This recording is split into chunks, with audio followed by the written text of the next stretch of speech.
Nah, kalau yang tadi perlu dicontoh semangat mencari nafkah dengan bekerja halal, kalau yang satu ini sangat tidak patut dicontoh meski alasannya untuk bertahan hidup ya. Seorang remaja nekat menggasak uang kotak amal masjid dengan modus pura-pura akan melaksanakan ibadah sholat. Astagfirullah dek.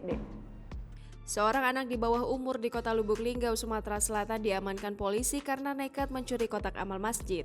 Pelaku diketahui berinisial R, warga Jalan Waringin Lintas RT 3, Kelurahan Puncak Kemuning, Kecamatan Lubuk Linggau Utara 2, Kota Lubuk Linggau. Akibat ulahnya, remaja berusia 17 tahun ini diamankan di Polsek Lubuk Linggau Barat setelah berhasil tertangkap marbot masjid dan warga yang telah mengintainya pada Minggu 28 Maret 2021 kemarin. Kapolres Lubuk Linggau AKBP Nuryono melalui Kapolsek Lubuk Linggau Barat AKP Luhut Sitomorang menyampaikan aksi pencurian kotak amal tersebut terjadi pada hari Sabtu 27 Maret 2021 kemarin sekitar pukul 10.00 waktu Indonesia Barat.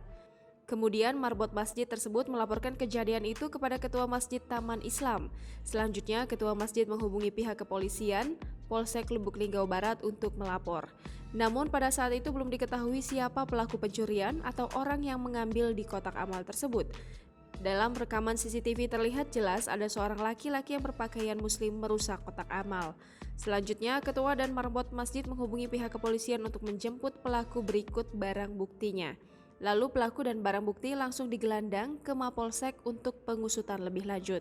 Hasil pengakuan tersangka, ia masuk ke dalam masjid dengan berpura-pura hendak melaksanakan sholat dan mendekati kotak amal, kemudian merusak kotak dengan menggunakan besi.